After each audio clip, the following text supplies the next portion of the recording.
Hello, my dear students. How are you all? We hope that you are fine with your family and you are studying regular and you are taking care of your studies. My dear students, as you are watching on the screen, this is lesson number 7 of 12th class Indigo. Indigo lesson, this is a great event about the Champaran of Bihar. This is a great struggle of Gandhiji and their lawyers about their indigo and the sharecroppers. चलिए start करते हैं कि किस तरह से गांधी जी ने शेयरक्रॉपर्स जो थे, इंडिगो यानी नील की खेती जो करते थे, जो बेचारे गरीब किसान जो अंग्रेज़ों के और जितने लैंडलॉर्ड्स थे उनके बीच में फंस चुके थे बुरी तरह से. So let us start. चलिए स्टार्ट करते हैं और समझते हैं इसको ध्यान से.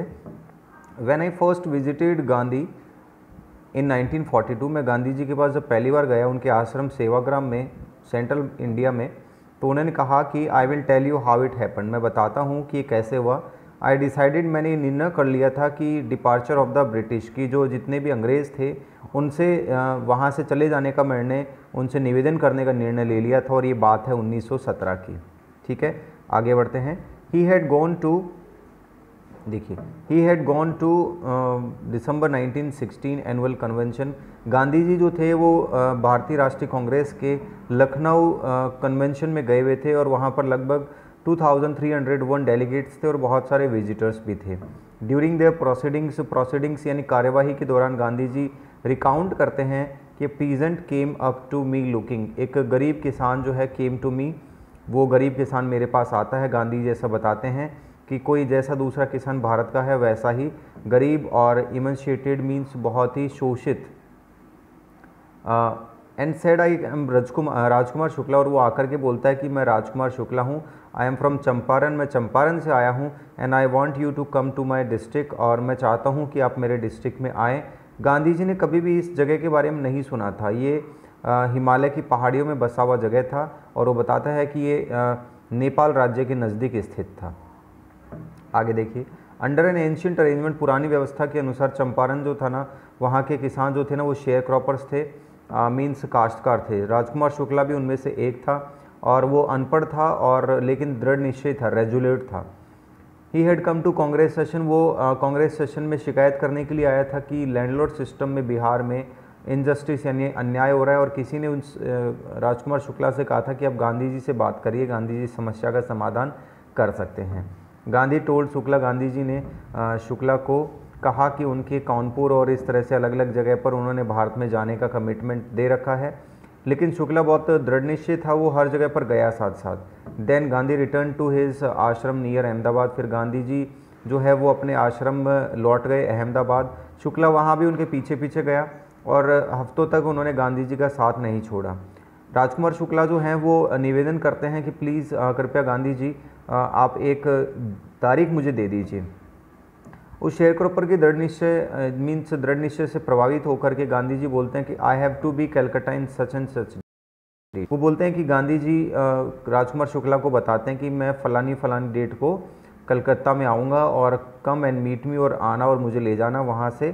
ठीक है, गांधी जी ने इस तरह से राजकुमार शुक्ला की समस्या का समाधान कर दिया था. मंथ पास्ट, महीने बीत गए थे. Shukla was sitting in on his haunches, Shukla जो था वो अपने हॉन्चेज पर बैठा हुआ था, मीन्स अपने स्क्वेटेड होकर के बैठा हुआ था. अपॉइंटेड स्पॉट जहाँ पर कलकत्ता में बताया था. गांधी जी जब पहुँचे तो गांधी जी के फ्री होने का, यानी जब लगभग वो जो मिलने वाले थे उनसे फ्री हो जाता तब तक उसने इंतज़ार किया. और फिर वो दोनों जो थे वो पटना के लिए निकल दिए बिहार में. और शुक्ला जो था उनको एक घर पर ले गया जिस वकील का नाम था राजेंद्र प्रसाद. राजेंद्र प्रसाद वो व्यक्ति थे जो बाद में भारत के राष्ट्रपति भी बने थे और कांग्रेस पार्टी के चेयरमैन भी बने थे. Rajendra Prasad was out of town, Rajendra Prasad जो थे ना उस वक्त टाउन से बाहर थे. कहाँ थे? टाउन से बाहर थे, आउट ऑफ टाउन थे.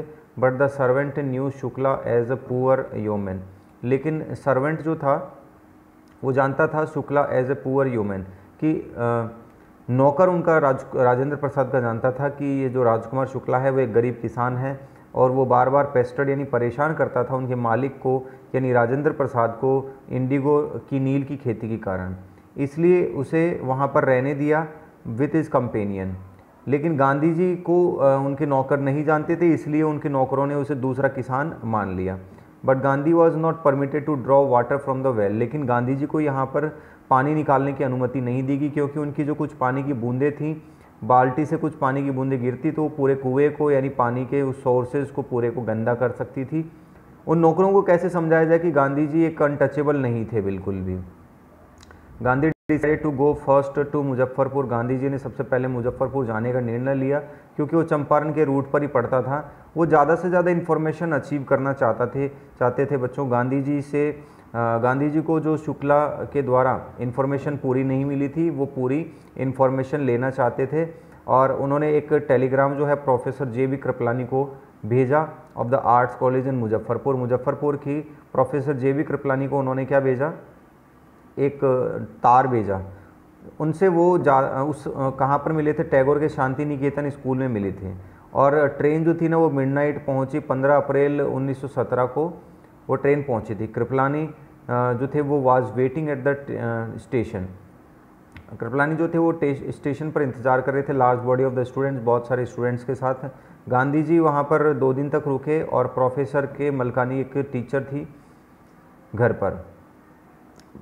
एक मलकानी मीन्स जो व्यक्ति थी वो गवर्नमेंट टीचर थी। और गांधी जी बोलते हैं कि एक्स्ट्रा ऑर्डिनरी बात है, ये बहुत बड़ी बात है कि गांधी जी बोलते हैं कि बहुत बड़ी बात है, उन दिनों गवर्नमेंट प्रोफेसर की एक गवर्नमेंट का स्कूल टीचर एक मेरे जैसे व्यक्ति की मदद कर रहा है, ये बहुत बड़ी बात है। उन दिनों बहुत बड़ी बात होती थी ये कि एक टीचर जो है किसी तरह से किसी की व्यक्ति की मदद कर रहा है। क्योंकि छोटी छोटी लोकेलिटीज़ के अंदर इंडियन जो थे ना वो डरते थे कि किस तरह से सिंपथी जो है ना हम स्वदेशी के खिलाफ, यानी जो स्वदेशी के लिए वकालत उस वक्त कोई नहीं करता था, क्योंकि ज़्यादातर व्यक्ति जो थे ना वो सब डरते थे कि अंग्रेज़ों का विरोध हम नहीं कर सकते हैं।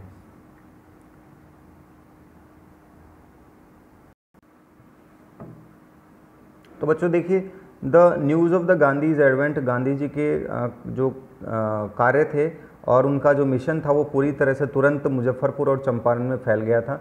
शेरक्रपर जो थे चंपारण के, वो अपने पैरों पर दौड़कर आने लगे अपने उस महात्मा को देखने के लिए। मुजफ्फरपुर लॉयर जो थे ना उनको बुलाया गया था Gandhi to brief him. Frequently presented peasant group in court, they told him about their cases.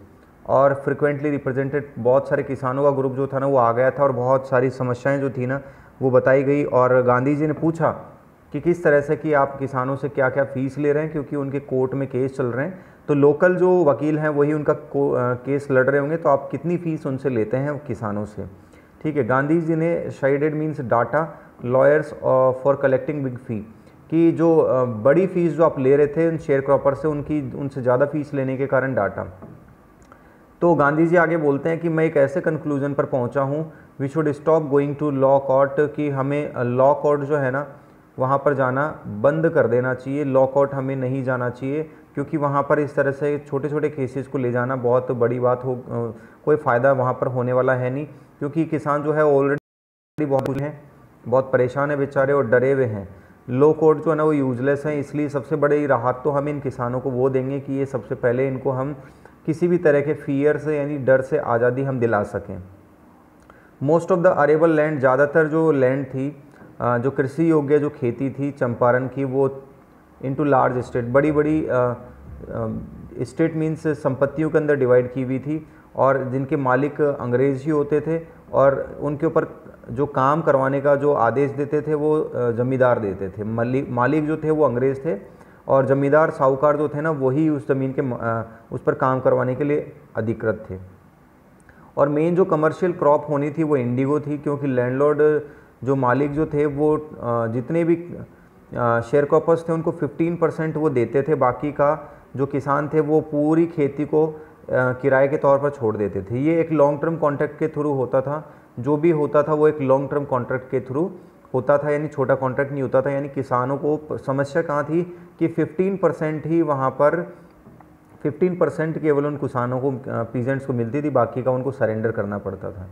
Presently कुछ लैंडलॉर्ड्स को ये पता चला कि जर्मनी ने एक सिंथेटिक इंडिगो जो है वो डेवलप कर ली है, और यहाँ पर एक एग्रीमेंट बनाया गया कि शेयर क्रॉपर्स को to pay them compensation for being release from the 15% arrangement to pay them.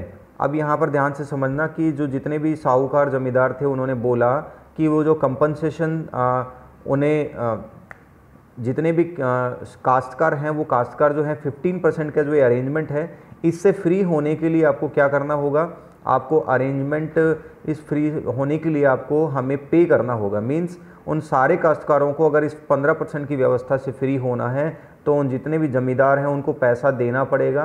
अब ये 15% वाली व्यवस्था जो थी ना वो सभी किसानों के लिए सिरदर्द थी। Share cropping arrangement was irksome to the peasants. Share cropping arrangement जो थी ना वो सभी किसानों के लिए सिरदर्द थी।